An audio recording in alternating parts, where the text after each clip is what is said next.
Yeah. Okay.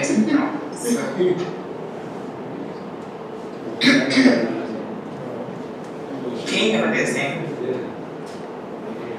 No, I haven't. Actually, they're frozen on my screen, so I have no idea what's happening.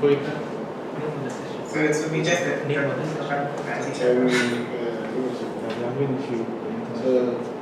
Poetry reading, APBF, I can't see myself. I don't know if that's a good thing or it's a bad thing. That's it. I can see your forehead.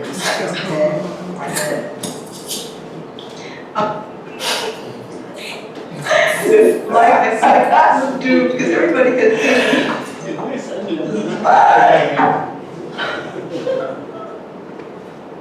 Let me just sit here real quiet.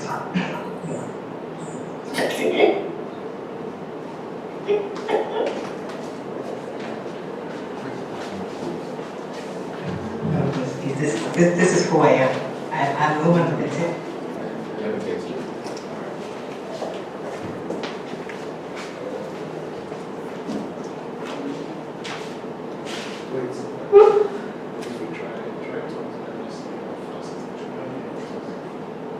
Just say something. Are you driving on the call, right? Yes, no, I left. You left the Asia.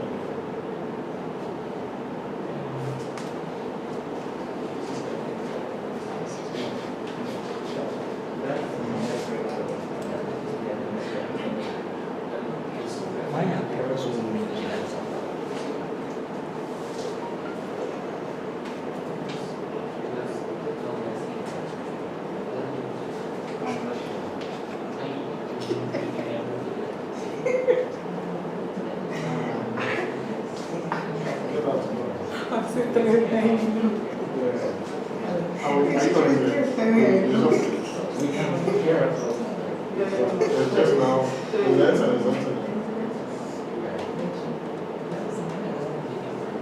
the machine is very slow. Very, very slow. Machine is there, you see,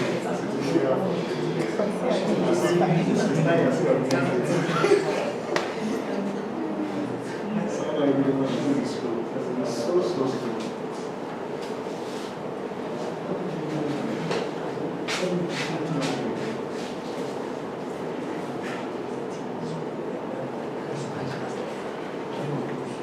This time was 2016.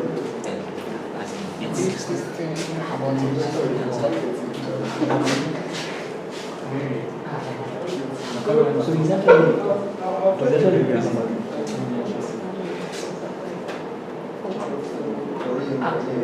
you organize awards and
Verdad, eso también es un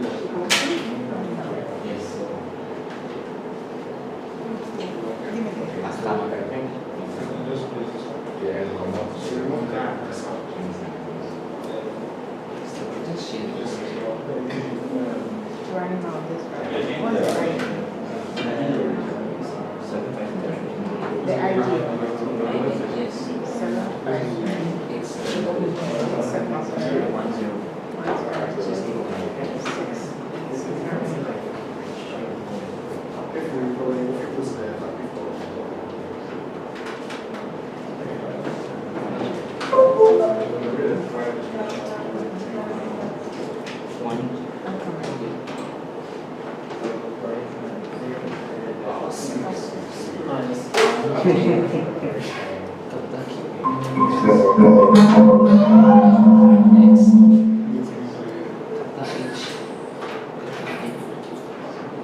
That was an Afua, right?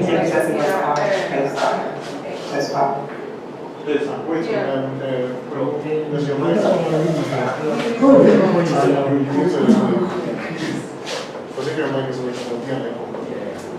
But can you guys hear us? They're moving online. Oh, they have a shirt. That's cute.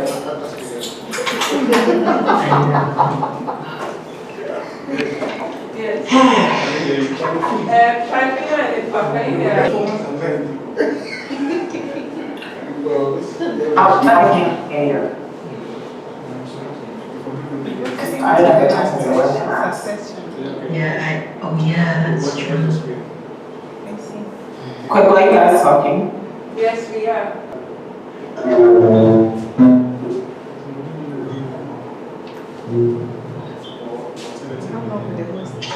Maybe we should leave a message in the chat.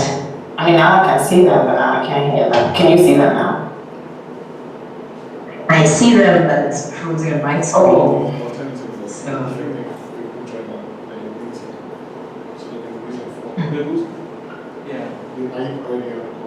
Not yet.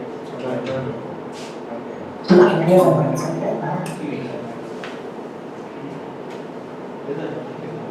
Quick, while you guys talking. Yeah, we can. Oh, that's a new sound.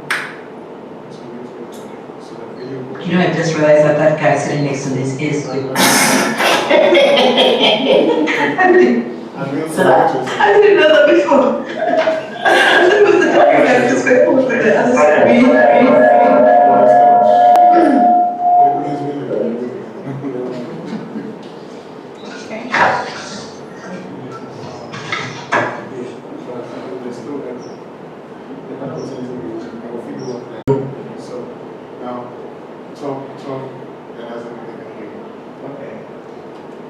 Yeah, can you hear now?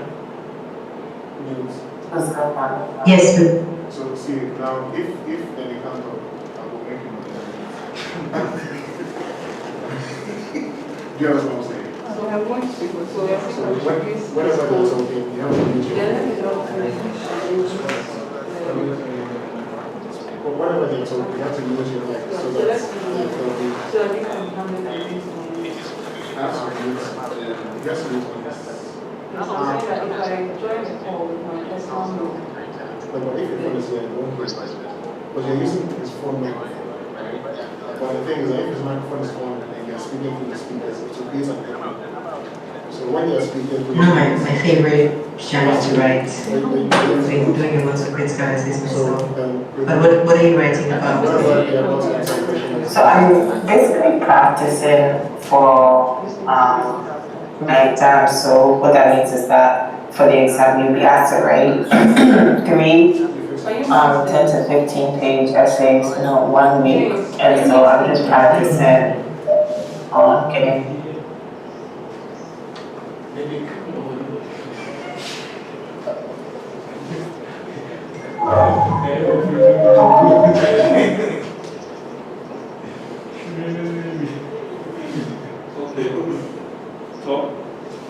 can you hear?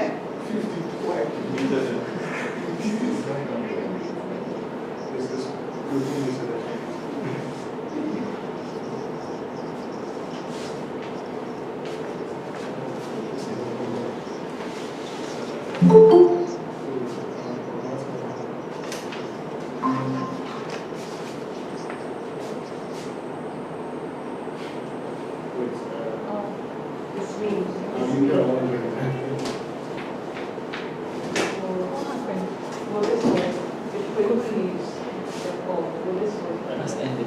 So you're going to use the microphone on any phone. You also join, right? Yes. So either one phone, right? So if you use the microphone to talk, or who wants to talk and he talks, they'll be able to hear you. We hear you, able to hear you. When they are talking, you have to mute your microphone and then I mute so that they use the sound. So I can use the sound. No, I can't use the sound because when you're talking, it's also come through the speaker. You understand? So whenever you're talking, I'll mute the speaker. So whenever we are talking, you mute I'll them. mute the speaker. My speaker will be on mute. Yeah, whenever they are talking with the unmute speaker, you mute your sound, your video, your audio. Okay, exactly.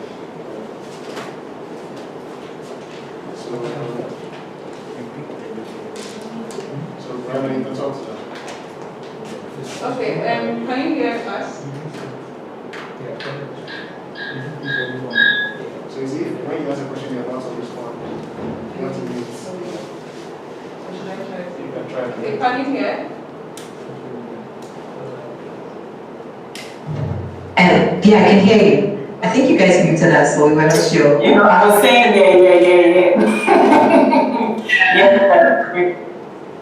Okay, great. So we are using very interesting technology to get through to you guys. And so we hope that it works. But I would like to start now that there's picture somewhere and then there's sound somewhere, so we can get going. Okay, so good evening everyone joining us virtually, and good evening to our live audience here at the Moderator Institute. My name is Elizabeth Johnson, Festival Administrator for Kyereh Literary Festival in Accra, and I am very happy to have you here joining us, and this wouldn't be possible without your support.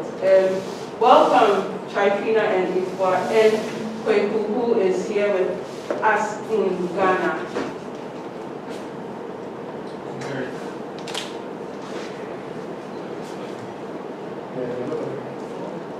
So I think that this will get getting used to, but we can start. So we have with us tonight 3 poets who have recently been published in the New Generation African Poets Chapbook box set, and they are Afua, Ansong, Henneh, Kwaku, and Tryphena, Yeboah. So and we are really excited for this reading, and because not only does this give us the opportunity to interact with Ghanaian writers, but we are interacting with contemporary Ghanaian writers who are one way or the other making a difference. And I think that having been edited by the great Kwaku is an amazing achievement in such an early stage of your careers. And so congratulations to you guys, and thanks for joining us on the feature. Having us here. Sorry. Okay, so without further long talk, let's get right into the conversation. And I'd like to start with Kwaku, who is just by my side. And my first question, obviously, will be, how do you feel having your first, this is your first? Yes. So your first poetry collection published, and not just published, but published and edited by Moderator. Okay, so it feels good, definitely. Okay, so definitely it feels good, you know. The fact that it was the department that selected the work, I mean, it speaks volumes. It means that at least you're doing something, and then people are getting to know what you're doing. So it definitely is a good feeling. Yeah. Yeah, and I'd like to now pass over to Afua and Tryphena. And starting with you, Afua, how does it feel to have your collection out? And then when you answer, I would like to also hear from Tryphena. Yeah, I would definitely echo what Kwaku was saying. Actually, I met Kwaku in 2016, and I was like, my mentor introduced me to him. I was like so excited, and I know that the collection's like a big thing. And so when I met him, I felt that automatically, like I was gonna publish like the next day. And so he gave me his card. He was like, yeah, well, you're doing great work, submit your poems. And they don't really tell you before you submit. You have like, let's say, a few weeks. And so I was like, I got all my poems together, I'm ready, and then I submitted, and I got rejected. I said, oh, I meant the lawsuit, so I didn't get through. And so I had been submitting for, I guess, is it 2 or 3 times? And so when I finally got the invitation to submit the 3rd time, I was like, this is it. And so I was like, really, really excited. And I'm excited about this whole thing, basically, yeah. Oh, it's my turn. I didn't even know about it first. I didn't know about all the times you tried out. I'm so excited you got it this time. I think for me it was surprising as well because I didn't expect them to reach out and ask for a manuscript. I think they do a lot of internal referencing and recommendation within the team. So I received an email that, oh, we're interested to look at your work. And then I had to now sort of put together poems, scattered poems I've been written all over like for a couple of months now. So I think that I'm just really, really excited about this opportunity, and the editorial process has been remarkable because I think this is like the very first time we've had to closely engage and work with these great editors, and yeah, this is amazing, guys. This is some awesome news that we get to share. Yeah, definitely. Okay, so rejection for some, and then they got their first try, and for others it was just an automatic first try. Speaking of rejections, and people, we have been in conversation every now and then about getting your stuff published and rejected and all of that. I hope you can speak about that. Yeah. I mean, we can't now because I can. Okay, so I remember a few years ago we were discussing trying to get your stuff published, get it out there. And anytime you have a rejection, you would come and make a laugh about it. And what surprised me is how you took this rejection phase onto social media. And so sometimes we tweet about, I sent my work and it got rejected and all of that. Tell me why you felt it was important to, display the rejection phase of your career. Okay, so what I can say about that is, even with getting to this book, there was a rejection before getting to this. So with the same African Poetry Book Fund.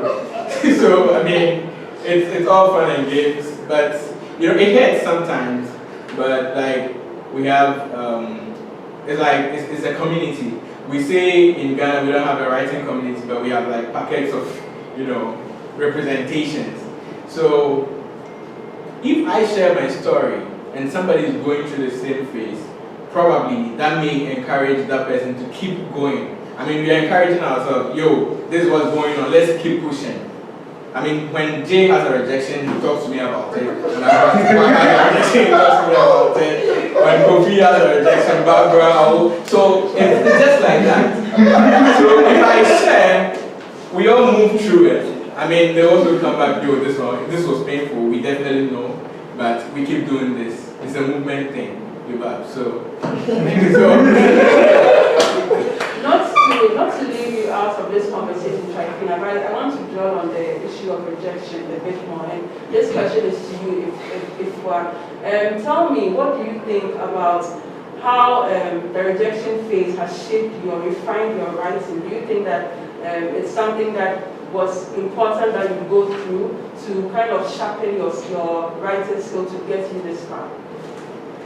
Yeah, definitely. I'm a kind of person, I don't take rejection well because I feel like everyone does, but the kind of, I guess, excitement that I put into the work and I offer it to these editors. And like the worst rejections are the ones that they say, oh, we love your work, but or send us more work, right? And so like the first time in the MFA program, I got a rejection. I went to my pieces of advice and I said, I'm a good poet. Like, why am I getting rejections? And she's like, It's just time, you know. You find a place that will love your work. And that also made me realize that it's not everywhere that I must be, right? The idea is not to send your work out to every place and then be accepted by everyone, but it's to be in important places.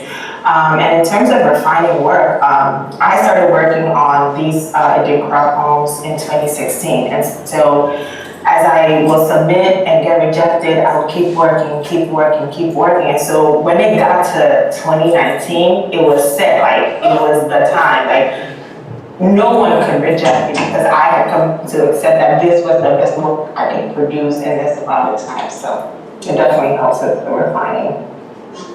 Very interesting feedback there, and I guess the rejection phase is something that every upcoming writer must go through to get their works at a certain quality, that when it reaches the world, it is really well accepted, just like your chapbooks have been. Let's now cross over to Tryphena, and still in the line of rejection, but in your fashion, where yours was just a one-touch situation. How does that make you feel? I would feel that my first chapbook coming out, edited by Paradise, puts so much pressure on me to produce, you know, better work. What's your take on that? Sorry. I'm struggling with this because you mentioned the whole one-touch thing, and I'm thinking about all the times I've been rejected prior to this very big and sudden rejection. I was probably touched on that. So I'm getting to that point where I'm starting to realize that it's part of the process. And sometimes I get really shocked when I'm listening to like writer interviews, and these are like big writers, and they're like, "Oh yeah, I got rejected like last week," and I'm like, "Wait, what?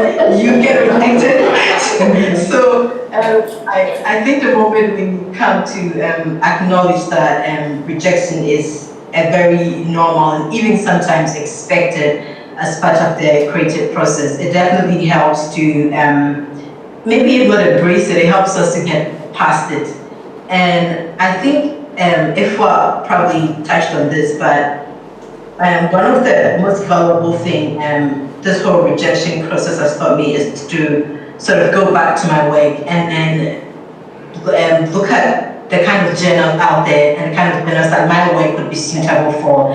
I think that at the beginning I sort of started just sending out to everybody that's submittable. You just want to get the work out there. Yeah. But then I realized that there's some specific journals that are very much interested in the kind of themes you write about and the kind of style that you write.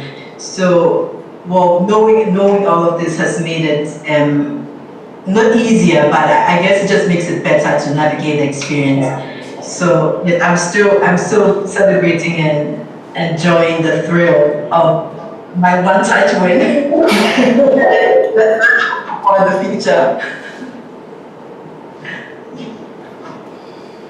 Interesting conversation so far. I think that it's now time for us to focus on your chapbooks, and I have the chapbooks in front of me, the three of them, and what strikes me about these chapbooks are the titles. So Kwaku's is the Revolution of the Scavengers, and we have Tryphena God, and that's by Afua, and A Mouthful of Home by Tryphena.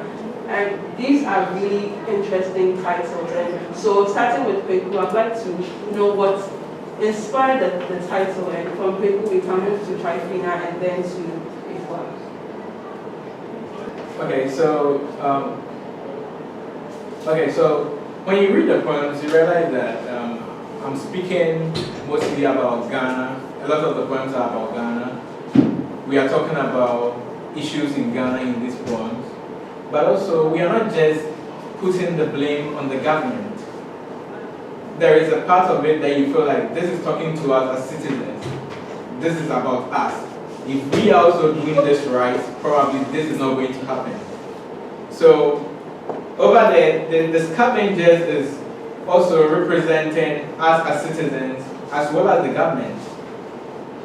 So one, we are the scavengers because we are feeding off just the few things that government drops for us. So that's where we become the scavengers. On the other hand, too, when we are the same people that become the government.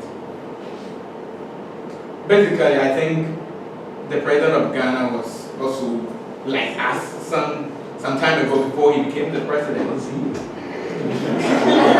he was just a human being before he became the president of Ghana. He was just like anybody else. So at that point, he was also a scavenger. Now he's up there. But are we seeing something different? So that's all about it. And then, we all know about revolution. So if we are all going to change something, if we are all going to decide that this time, this is how we are going to do this, we are going to change things around for ourselves, for the government. If we citizens are going to change something, something will work, definitely. If government is also changing something, other things are going to work. So that's about my title. I think that there are scavengers and there are scavengers. Let's hear from Yeboah and Tryphena. Sorry. Oh, do I go? Yes. Yeah, you go on and I'll go next. And I think there's a stark contrast between Kwaku's very large scale with the themes that he touches on, as compared to what I do in my work. I tend to lean towards confessional poetry. So a chunk of what I have in this book are personal narratives and things that are happening in my life. And for the title, A Mouthful of Home, I think I'm constantly reaching out of myself with a sense of belonging, constantly looking to find some kind of solace or comfort, or even to be seen in every other place but within myself. So I'm guessing that this title is sort of supposed to cover the idea that I am enough, that I can be here, I can be whole, and then find whatever I'm looking for within myself, and not constantly reaching out for a world that really doesn't have everything that I think it has to offer me. And yeah, so most of it is like deeply personal, although I do try to add a few fiction elements here and there, but most of it's really personal, and I'm guessing it's a journey that I'm on for myself, so yeah. I think mine is sort of in between. It's not about scavengers, but it really is about the political sense of self, inwardly and outwardly. And so when I thought about the Adinkra symbols, first I thought there were like 2 Adinkra symbols. So I was like, okay, I can just write 2. And then as I continued to do research, they're like at least 150 or more. And I was like, whoa, how do I group these symbols in a way that makes sense to me? And how do I bring my personality into it? And so as I kept looking at the symbols, I realized that a lot of them talk about God and the things that he could do, or the things that, or his attributes, right? And so I thought about intimacy with God and intimacy with supreme beings, how we sort of idolize ourselves or human beings as God, or how we idolize culture, or worship culture, or ritualize culture in that way. And so I also thought about Judas betraying Jesus, and I was like, how could he, and betrayal with a kiss. So I thought about ways in which we can become intimate with people, intimate with God, and the idea of kissing, right? So you can never really kiss God because he's not human, or he's not, well, he's real, but he's not, he's not tangible as another human being would be. But how do we create intimacy with God? And then I use the symbols to sort of unearth that. But also I wanted to talk about being Ghanaian, because I'm like, why not in poetry? So that was my goal in using that title.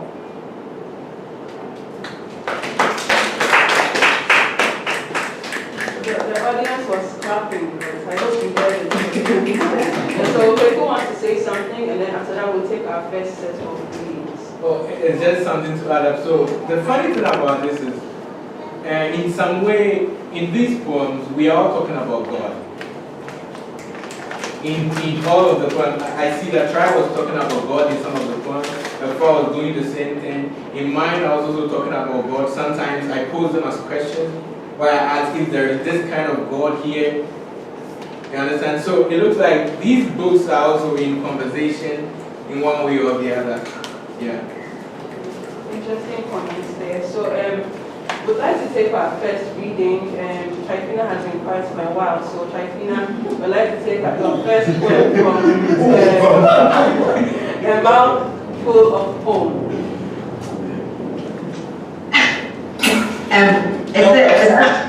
I'm sorry, I did not see this coming. Is there one you want me, you prefer that I read, or do I pick one myself? Because I've had Yeah, sorry about that. Please pick one yourself. I'll read the very, very last poem. Oh, I was not ready for this. Okay. And what if I breathe out? My mother wants to shrink me, make my body look smaller in a skirt. Said it has nothing to do with rape. Says a woman does not have to fold herself to be visible. Says we are already unseen, even when we are loud, even when we are the brightest in the room. Says a woman's body should fit in a dress it was made for. I believe her, but she bites up my size, spits it out when I'm not looking. Says, here, try this. Too small, I say. What if you breathe in, pack your belly in like a secret, zip it up from the back and no one will ever know. I don't know what is sadder, that my ribs are squeezed so tight and I can barely breathe, or that I have to keep secret my own skin, to wash away my very own existence as though the world hasn't spent years trying to make me disappear. Thank you. It's a really short poem, so.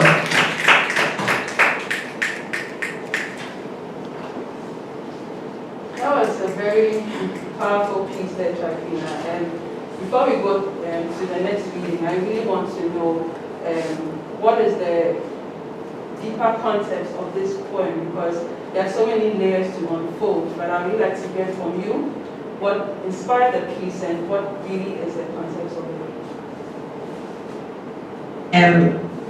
This is super intimate and delicate, but I suppose most of what I write about tends to reveal my insecurities about how I look and how I feel and how I think and how I project all these emotions onto the world. And most of what I write also tends to touch on the very strange relationship that I have with my mom, who I didn't grow up with. So this is a poem as real as it gets, really. I am writing about my body and all the fears surrounding it, all the ways I try to guard it, but then the ways I also fail at doing that. And yeah, really, I always struggle to say so much about a poem because I feel like in my attempt to write it, I put out everything there is to be said about it. So hopefully this very little exposition is enough to understand and appreciate it. I think that's a very good selection for the first read. It really embodies the title of your chapbook, A Mouthful of Home, where the body is our home and how we feel about it. And there are many things that we keep to ourselves, and so it makes it a mouthful. I'd like to move now to Afua to take a reading from her chapbook, Tryphena. Kwaku and I always talk about how like we can never follow Try because like she gives us pressure.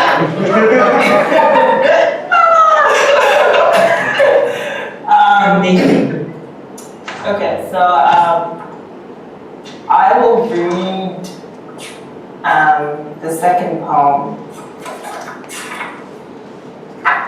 And I feel like I should show a little bit because my poems have the symbols as titles. And so it's the Kyereh. which is the king of the Adinkra symbols. In the dream, you are God. Ink and water worship you. The spines of shapes offer themselves as sacrifice to your imagination. You drink in and thirst no more. Your hands are tied to your back. In the dream, you are wet. Splashes of ink drip from your right hand.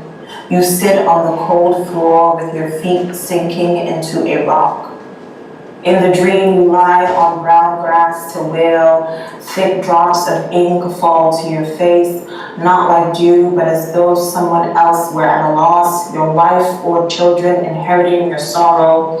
You dip your fingers into your jaws to draw shapes on a white slate. In the dream, you are the red tree bark cut into pieces by a farmer and cooked in a cauldron, high heat with borrowed water. You bubble and overflow. When the sun sets, you cool. In the dream, you are calabash carved into the shape of a vase.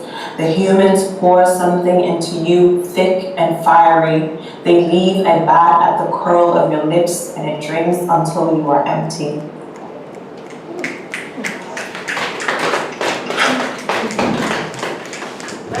Such a lovely piece. Therefore, I would really want you to talk more on your research and fascination into Adinkra symbols. And I'm asking this because knowing that Adinkra symbols, and please forgive me if I'm wrong or I don't know enough, but Adinkra symbols usually hold heavier meaning than they portray. And it takes some sort of a philosophical thinking to understand these symbols. Hearing you read and reading it for myself here as you were reading along, it's I kind of get a sense of there's so much philosophy packed into your poetry. Would you say that this has been influence of your research in Adinkra symbols? And don't forget to answer why you are so fascinated with the Adinkra symbols. Okay, so many questions. I think my fascination with the Adinkra symbols began when I was teaching an African literature class in Stony Brook. And so as part of my MFA, I was privileged enough to teach a class, and being one of two Black people in a community, I said, why not teach an African class? And as part of being sort of a multidisciplinary instructor, I wanted to bring to my students videos. And what's his name? Why am I blanking out? So there's a scholar who did on PBS a show on African civilizations, and he was going to all these caves and these ancient civilizations. And he went into one cave, and I saw the symbol of the Afua. And I said, this Adinkra symbol, so someone probably just drew them in there. And so I was like, nah, this is not. And so that's when my research began. Like, I was like, looking at that, wait, so there's more than one. There's more than one. There's like 1,000, not 1,000, but like, there's a lot more. And then I was able to do research in a museum in California that's collected some of these symbols. I think for me, I'm trying to find a way back to Ghana. Okay, so I left when I was younger, and I've come here, and I've sort of like being in America and trying to find myself as a Black woman, African woman, Black woman of the diaspora, trying to find a place to fit in. The Adinkra symbols are sort of mine. Like, I can hold them, I can say, I know something about Adinkra that you don't know. And so they are very personalized to me. And researching them give me an advantage or a knowledge that a lot of people don't know. Like, people see Adinkra like, oh, that's jewelry or that's cloth, but that's communication. If you see Adinkra, I'm communicating something to you that you should know. Like, if I'm at war with you and I have a symbol across my forehead, you should know we're not talking, right? We're about to start a fight. And that's sort of the power in it. My whole research as a graduate student is on Adinkra symbols, and I would have never never imagined that would be. The poem I read is about the Henneh, and there are various myths about the Adinkra symbols because no one knows the exact origin. Like it's like, oh, it appeared out of nowhere. But people mythicize that a king from Côte d'Ivoire who was captured created these symbols because he was mourning his capture. And so this poem was sort of like imagining what the king would have gone through in trying to create these symbols. Thank you. And I never knew about the story behind the 80%, or the supposed story, so that's something new. We'll now take a reading from Kwaku, and after that I think I'll open if our audience here have questions. Okay, so I'm going to read Revolution of the Scavengers.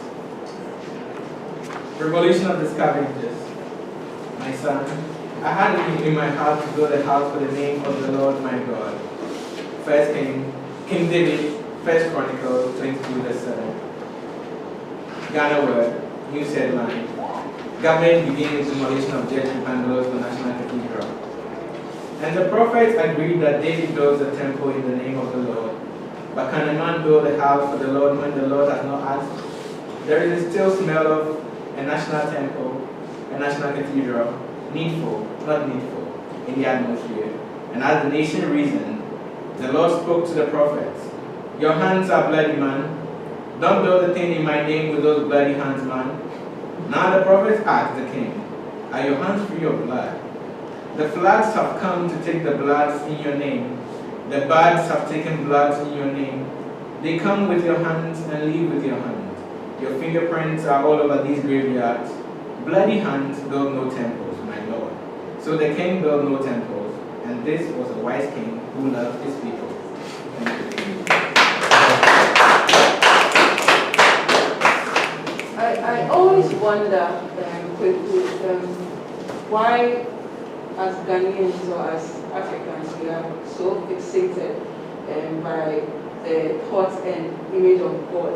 And even I find that even people who say I don't go to church so much or I'm not as religious as I should be, always have conversations about God, one way or the other, whether we should be resistant of Him or whether we should actually follow His ways. And I'm just wondering what your thoughts are on this. Okay, so let me pass this. This is just a joke. If you are atheist here, please. We are not fighting. I often tell my friends that I know people who have told me, okay, I am an atheist. And I meet them and I ask you, yo, Charlie, I want to say, and they are like, Nyamia Domo. And I'm like, yo, you told me you're an atheist. So how are you not talking to me about Nyamia Domo? So to some extent, I mean, we all believe in something. It may not be the God that everybody knows, or the God that the Christians know, or the Muslims know, but you believe in something. So even if you're an atheist, and you believe there is no God, that is still belief. And that is some kind of God. So that is my view on the issue of Godhood. Yeah. Nice. I really want to link talk about God and people in power and government. Do you think that there is a link between the two? And we often, the way we always blame government for everything. Yeah. We can't rightly say who is government. The question is who is government and where did government come from?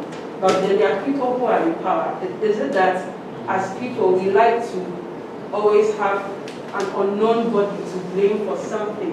Hence, we have the belief in God and saying, oh, it will be well one day, the better yes, or, we just want to put everything onto an unknown power, and then it translates into putting all our burdens onto government, even if we can solve our problems. Yeah, I agree with what you're saying, because, like, for instance, in Ghana, one of my teachers once said that if somebody is poor,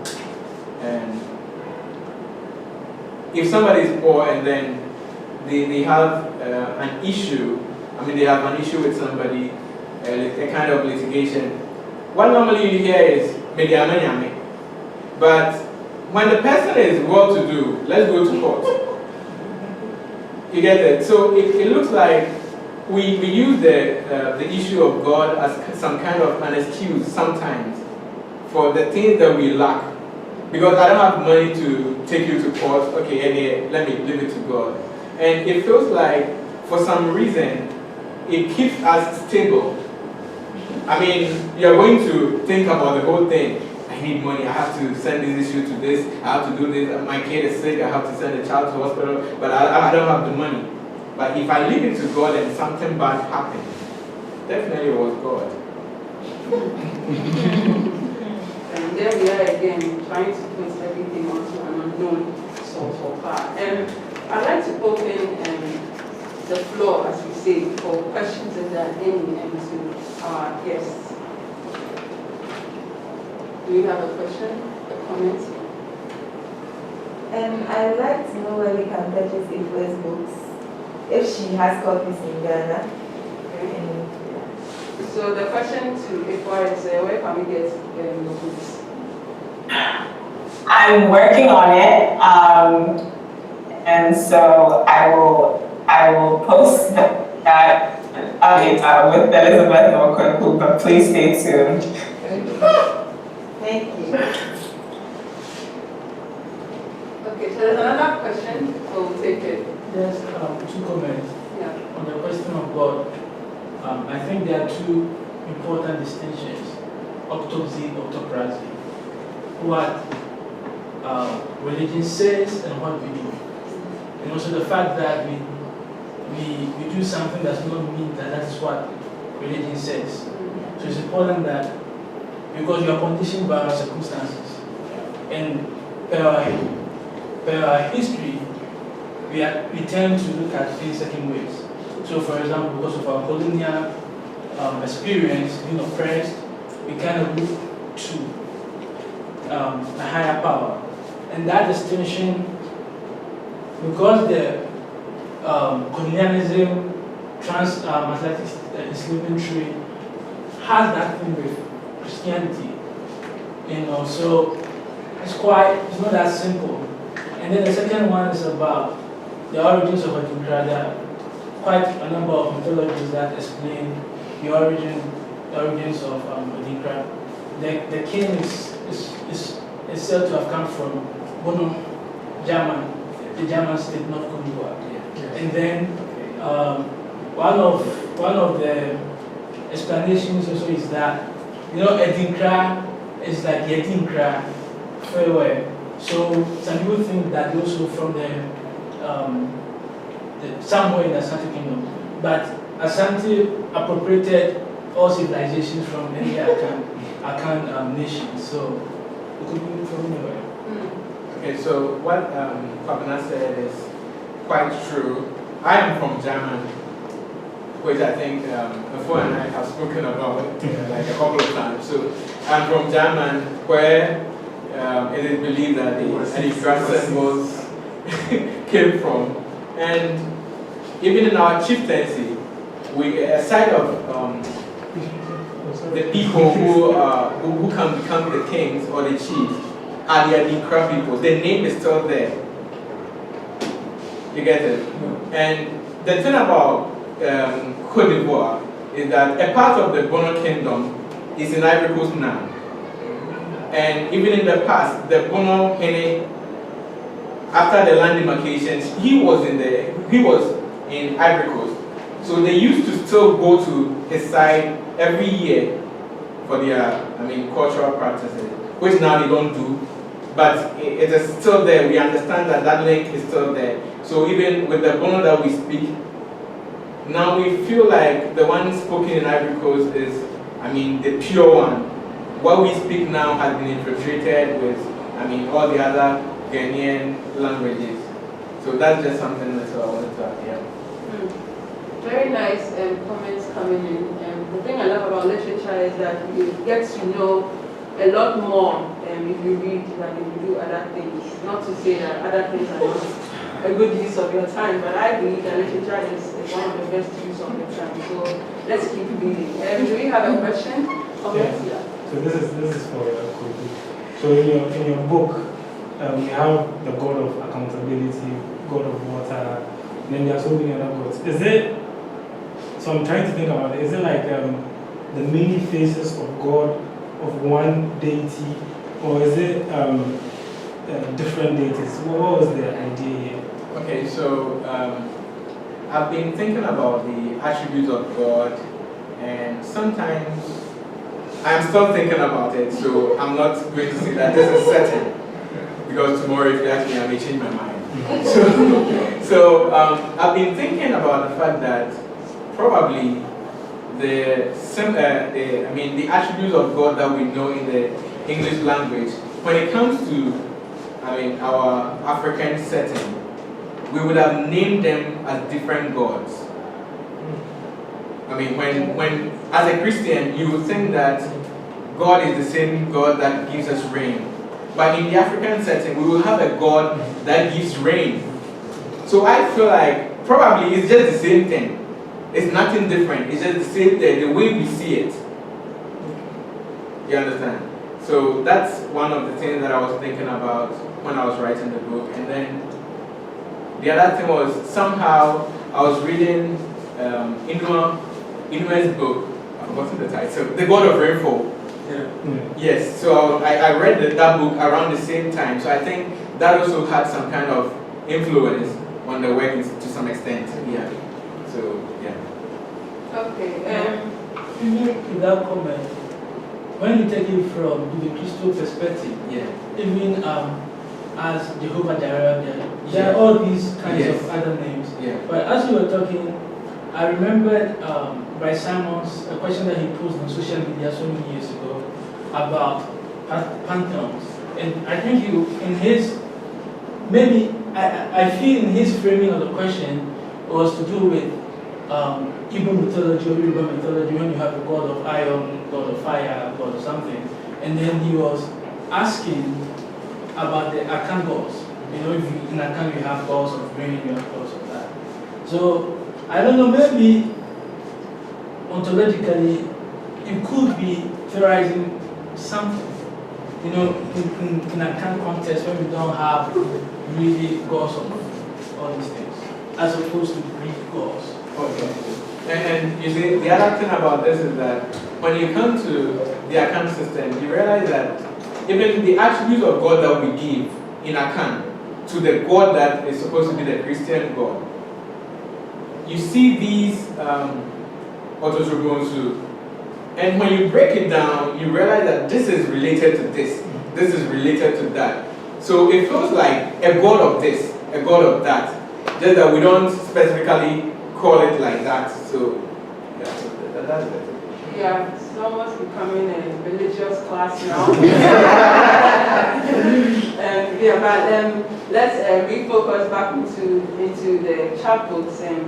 I think that it's a good time to take the second round of reading, which might sadly be our last. So we'll take the next round of readings and a few comments, and then we can call it a night. But the great thing is that our three awesome guests have chapbooks that you can purchase, and they'll definitely have more pieces to share with us in the coming future.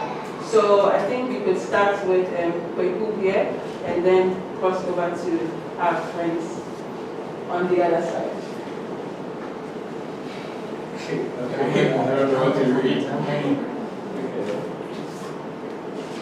So I think I'm going to read The Fireball Screams.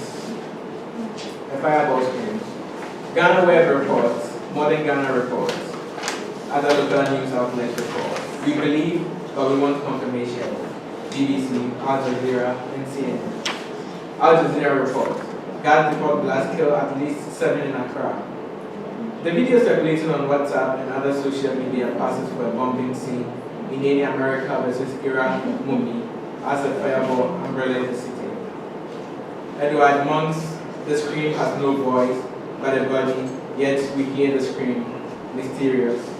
In the video, we hear the scream but no bodies, which means lives are living bodies, which means bodies are becoming ashes, which means people are being roasted. People are roasting the kebab seller for lighting the match.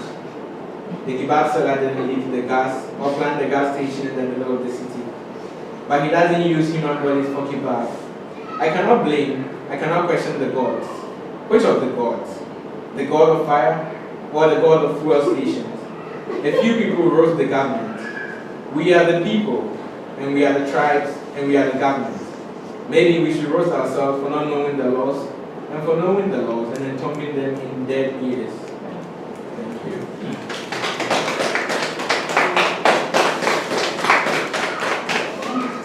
I think now we can take one from Afua, and then we'll take the last from Tryphena.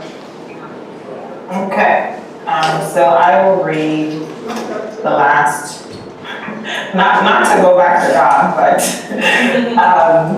I realized that one of the common symbols that a lot of people know is the jinyame. So I'm going to read a poem about that. So jinyame, except for God or if not for God.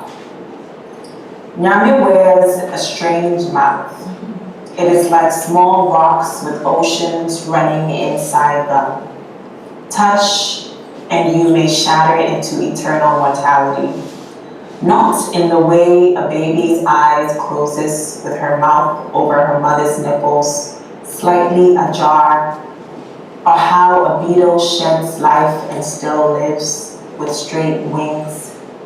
This rock of mouth is for Nyame to sing orphaned creatures through dull jaws onto dry banks. Nyame also has a tongue that remembers ways to mourn the dying. Thank you.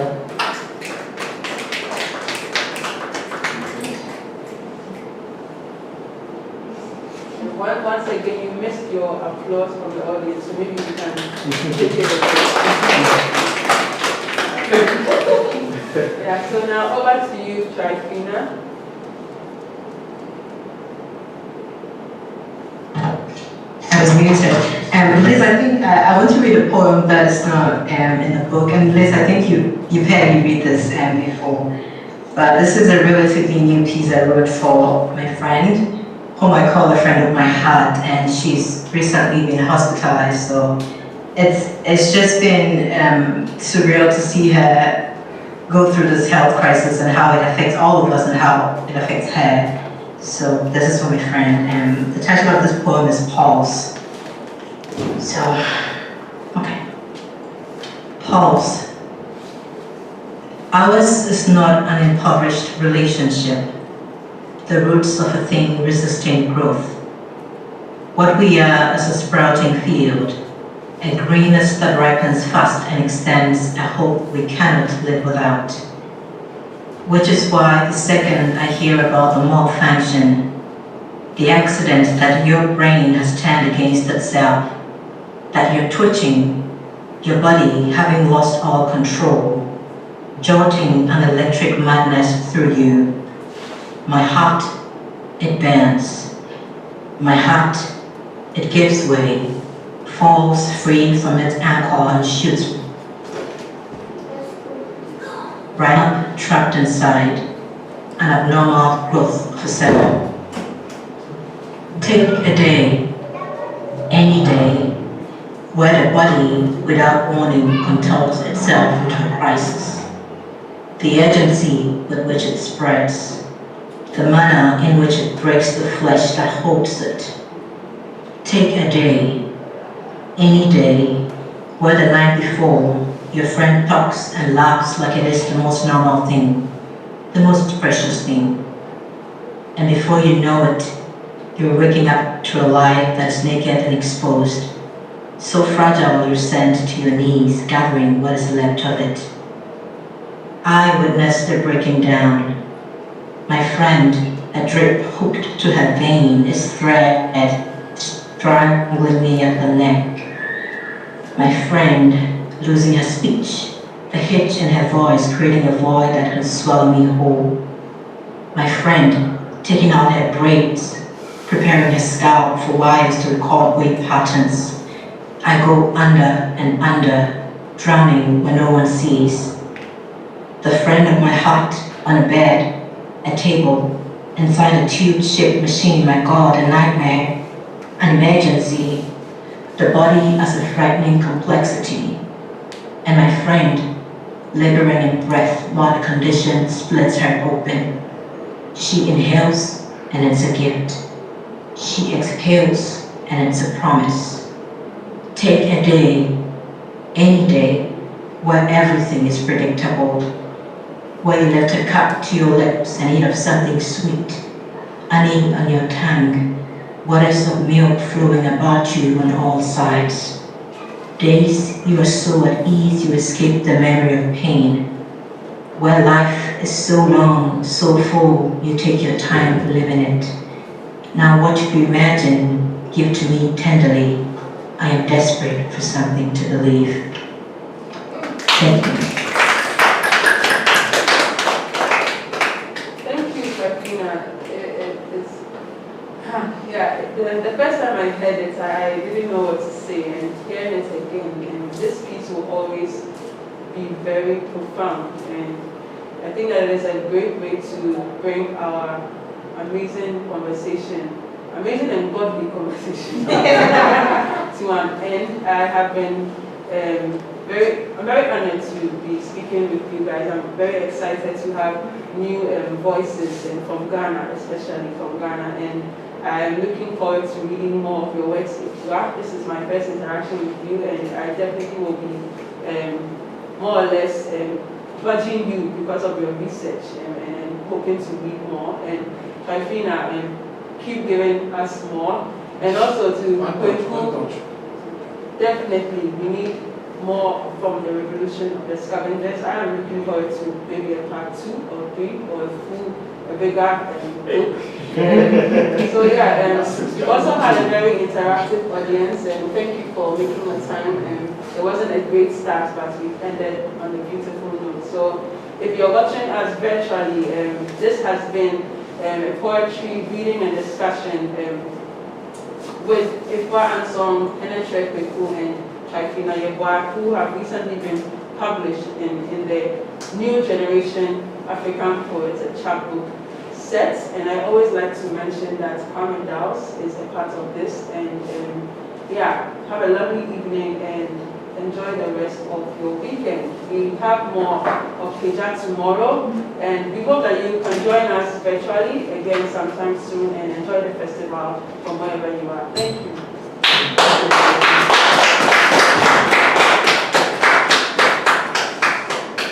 Do we go now? Yeah.